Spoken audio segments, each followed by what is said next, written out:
Welcome to Real Success, the podcast for entrepreneurs wanting more. I'm Rob Christie.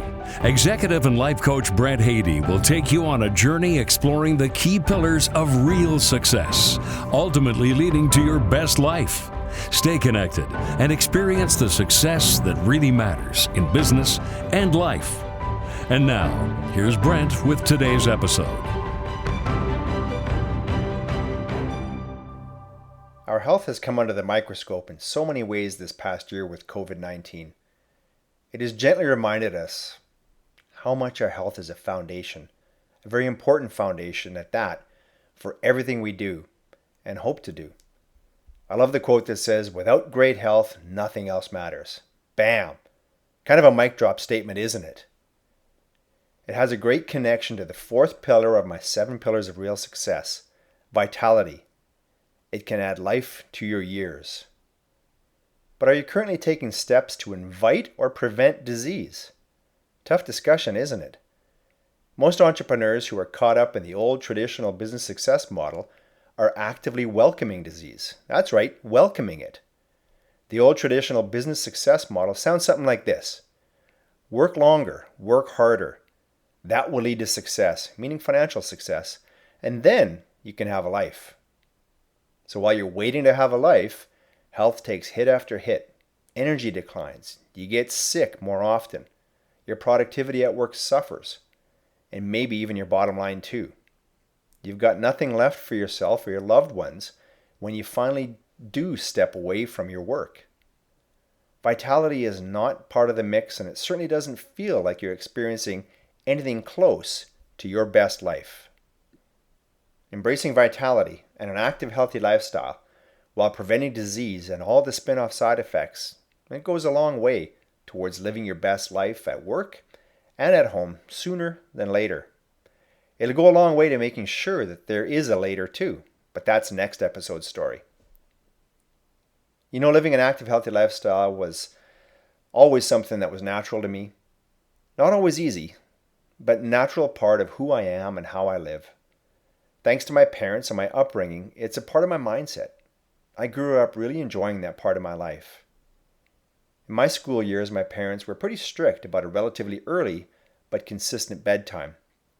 Of course, as kids, my sisters and I whined about it as most kids do, but it got me into the habit of sleep consistency. I was active, and my parents always supported my sisters and myself being active. Whether that was outdoors, playing in the neighborhood every day after school and all weekend long, or being involved in organized activities, we were really on the go. My older sister and I played ball in the summer, while my youngest sisters were involved in dance all year long. In the winter, I played hockey and my sisters figure skated. We all swam. That was Mom's rule. We swam until we were strong and competent enough to be safe when we were camping at the lake.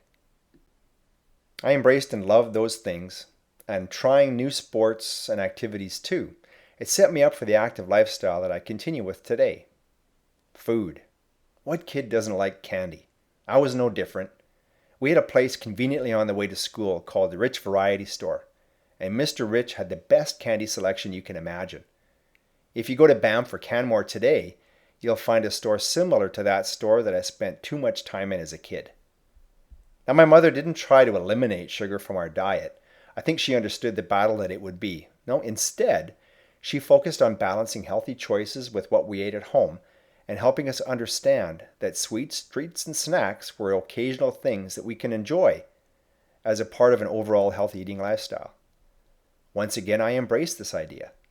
Mom used to tell a story about a visit to the doctor for a regular checkup where she mentioned that she was a bit worried about me and my eating and my health, and the doctor asked what I loved to eat, and I responded enthusiastically, "Apples and peanut butter sandwiches." I guess he just smiled and said, "Hey, nothing to worry about here." Now, I didn't get sick much as a kid. I was pretty healthy and I always had tons of energy.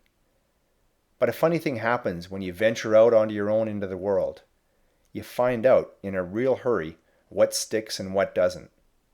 I didn't have my parents' influence as much anymore, and all of the world's demands, ideas, expectations, and other stressors all had the volume turned up, way up. My first hit was sleep. It became, and it still is, my biggest challenge with respect to health. I used to be a good sleeper, but I've always been a pretty light sleeper. Then I inherited a cat, Bailey. I loved Bailey, but cats are not the best for allowing one to sleep consistently all night long. Then, thinking it would be good for Bailey to have a friend when I was not at home, I got Mickey. Double the wake-up calls in the middle of the night. But they were both a huge comfort to me when I was going through a pretty dark time in my life, and I wouldn't have traded them for anything. But my sleep suffered. This was a time when I was struggling to grow a business, and it was up and down like a roller coaster. I was working long hours, heavily influenced by the message of the old traditional business success model. Work longer, work harder, is what they said, right? That's the path to financial success. Once you achieve financial success, then you can have a life. First, it was reinforced from everywhere else, but soon my own inner voice repeated it over and over. My mindset towards vitality and an active, healthy lifestyle was being overpowered by a rationalization of work now, regain health later. Stress, overwork, and burnout because of that mindset shift. And depression, guilt, anger, and frustration at the events of those years, it was the perfect mix to completely disrupt my sleep patterns and impact my health in many other ways.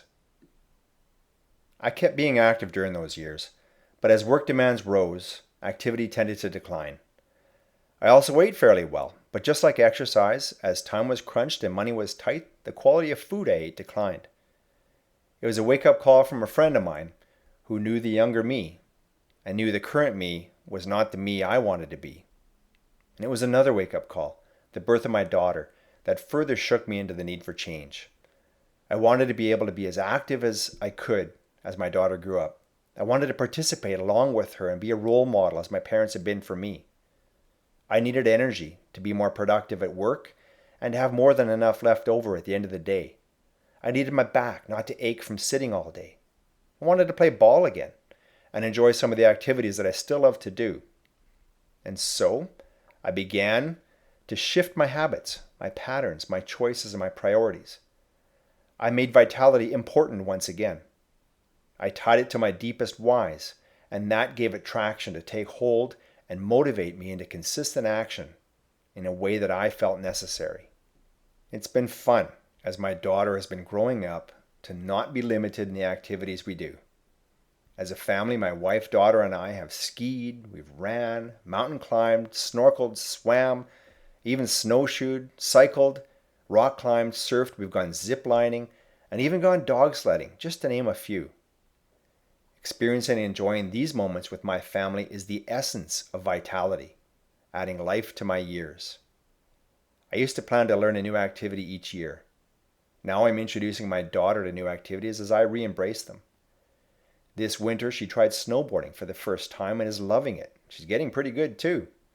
I just might have to give it a go myself. It's been a long time.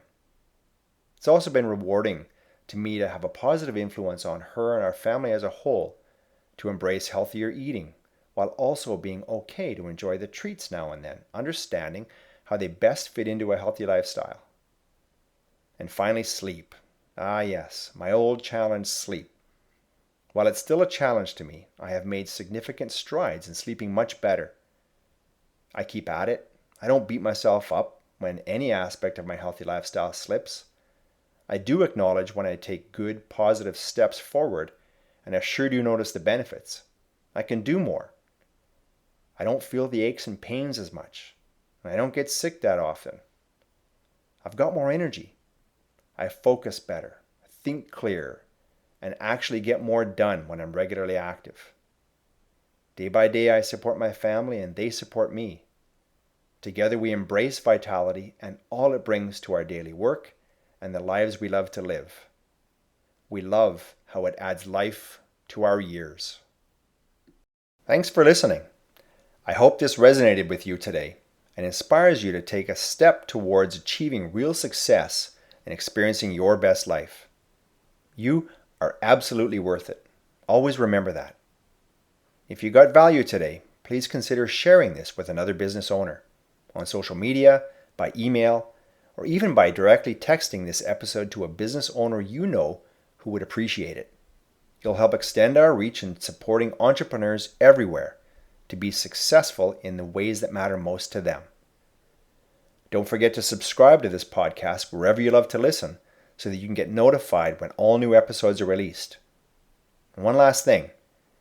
If you're ready to step up and onto your pathway of change and want to dive a little deeper into the 7 pillars of real success, go to my website at entrepreneurialfreedom.ca and you'll find a link to my post called The 7 Pillars of Real Success. I know it'll help. The website once again, entrepreneurialfreedom.ca. We'll be back soon with episode 9, where I'll focus on pillar number 5 of my 7 pillars of real success, longevity. So if vitality and adding life to your years is important, then what about adding years to your life? Until then, be healthy, be happy, and have a day full of real success.